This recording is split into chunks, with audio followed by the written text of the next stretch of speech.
छत्तीसगढ़ राज्य गठन को 25 साल पूरे होने में महज 1.5 माह का समय ही बाकी है। 1 नवंबर 2025 को छत्तीसगढ़ 25 साल का पूर्ण युवा राज्य बन जाएगा। बहरहाल चर्चा इस बात की नहीं है, बल्कि इन बीते सालों में छत्तीसगढ़ को कितने मुख्यमंत्री मिले, जबकि कितने मिल सकते थे, तो गिनती में कहां हेरफेर हो गई और इसके पीछे का सूत्रधार कौन था, इस पर करेंगे। नमस्कार, मैं हूं अभिषेक दुबे और आप मेरे साथ देख रहे हैं आपका अपना चैनल CGNN लाइव। तो आज हम आपको छत्तीसगढ़ के उस सियासी गणित के बारे में बताने जा रहे हैं जिसके मुताबिक मौजूदा मुख्यमंत्री विष्णुदेव साय को छत्तीसगढ़ के 5वें मुख्यमंत्री के तौर पर शपथ लेना था, लेकिन इतिहास में उन्हें छत्तीसगढ़ का चौथा ही मुख्यमंत्री कहा जाएगा। इस पूरे सियासी गणित को समझने के लिए आप मेरे साथ इस वीडियो पर अंत तक बने रहिएगा। छत्तीसगढ़ के जिस सियासी गणित की उलझन को आज सुलझाने का प्रयास कर रहे हैं, सबसे पहले उसके लिए छत्तीसगढ़ राज्य स्थापना के इतिहास की तरफ लौटना होगा। आपको याद ही होगा कि तब केंद्र में पूर्व प्रधानमंत्री भारत रत्न स्वर्गीय अटल बिहारी वाजपेयी की सरकार थी। साल 2000 में वाजपेयी सरकार ने 3 नए राज्यों का गठन किया था, जिसमें से एक छत्तीसगढ़ भी है।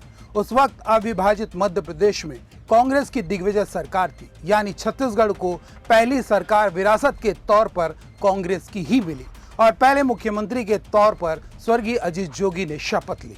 छत्तीसगढ़ में जब अजीत जोगी की सरकार ने शपथ ली, तब विधानसभा चुनाव को 3 साल का समय बचा हुआ था। साल 2003 में पृथक छत्तीसगढ़ का पहला विधानसभा चुनाव हुआ और भाजपा ने सत्तासीन कांग्रेस को ऐसी पटखनी दी कि 2003 के बाद 2008 और 2013 में भी कांग्रेस को विपक्ष में ही बैठना पड़ गया।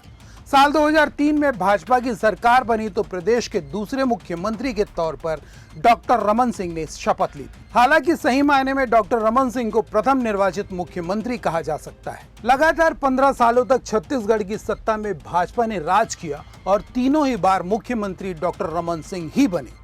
अब साल 2018 के विधानसभा चुनाव की बारी आई। इस वक्त कांग्रेस संगठन की कमान पूर्व मुख्यमंत्री भूपेश बघेल संभाल रहे थे, तो छत्तीसगढ़ में सियासी जमीन को बढ़ाने में सरगुजा महाराज और पूर्व डिप्टी CM TS सिंहदेव दमदार भूमिका का निर्वहन कर रहे थे। आखिरकार दोनों की मेहनत रंग लाई तो दूसरी तरफ किस्मत ने भरपूर साथ दिया और कांग्रेस ने 15 सालों के सियासी वनवास के बाद ही सही शानदार वापसी कर ली।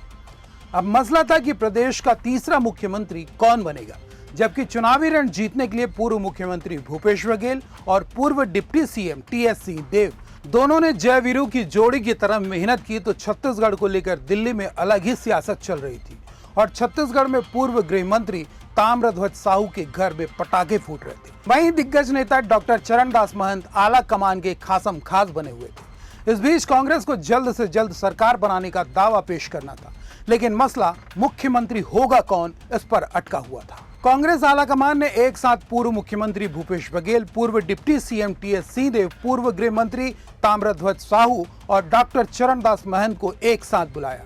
फिर दिल्ली में बात तय हुई कि भूपेश और सिंहदेव दोनों ही मुख्यमंत्री बनेंगे और उनका कार्यकाल आधा आधा होगा। ऐसे में अब फैसला लेना था कि पहले कौन, तो आपस में सहमति बनी कि पहले भूपेश बघेल, इसके बाद के 2.5 साल सिंहदेव के नेतृत्व में सरकार चलेगी। दिसंबर 2018 में आखिरकार भूपेश बघेल ने शपथ ली और प्रदेश के तीसरे मुख्यमंत्री के तौर पर उनका नाम दर्ज हो गया। मार्च 2019 में कोरोना ने दस्तक दी और 2021 तक कोरोना का तांडव चलता रहा। करीब 2 साल बीत गए। सियासी इकरारनामा के मुताबिक पूर्व मुख्यमंत्री भूपेश बघेल के पास अब सिर्फ 6 महीना ही बचा था, वह भी धीरे धीरे निकल ही गया, जिसके बाद एक बार फिर कांग्रेस की सियासत ने उबाल मारना शुरू किया, तो पूर्व मुख्यमंत्री भूपेश बघेल अपना इस्तीफा भी देने की तैयारी में थे। लेकिन उनके कदम बढ़ते इससे पहले एक सियासी पंडित ने उनका कान फूंक दिया।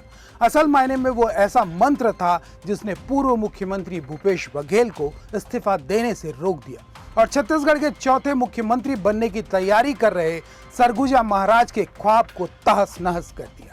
आखिरकार भूपेश बघेल की सरकार चलती रही, तो दूसरी तरफ पहले 2.5 साल तक कांग्रेस सरकार और संगठन में जैसी एकजुटता नजर आ रही थी, बाद के 2.5 साल में उसके हर ताक बिखर गए।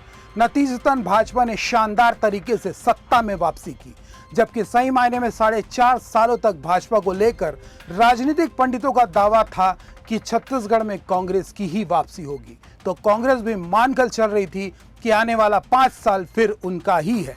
लेकिन छत्तीसगढ़ के मतदाताओं ने कांग्रेस के उस दीवा स्वप्न को ताश की पत्तों की तरह ढहा दिया। साल 2023 के विधानसभा चुनाव में भाजपा ने पूर्ण बहुमत हासिल की और छत्तीसगढ़ के राज्यपाल के सामने सरकार बनाने का दावा पेश कर दिया। तब मुख्यमंत्री कौन होगा, इस सवाल का जवाब किसी के पास नहीं था, जबकि भाजपा में पद को लेकर किसी तरह की लड़ाई नहीं चल रही थी। अंततः दिल्ली से नाम फाइनल हुआ और छत्तीसगढ़ के चौथे मुख्यमंत्री के तौर पर विष्णुदेव साय ने शपथ ली।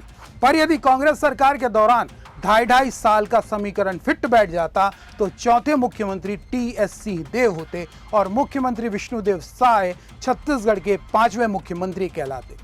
इस पूरे विश्लेषण और सियासी समीकरण को लेकर आप अपनी राय हमारे कमेंट बॉक्स पर जरूर बताइएगा और मुझे पूरी उम्मीद है कि आपने हमारे चैनल को सब्सक्राइब भी कर ही लिया होगा। तो लाइक और शेयर की हमारी अपेक्षा को भी पूरा कर दीजिएगा। नमस्कार।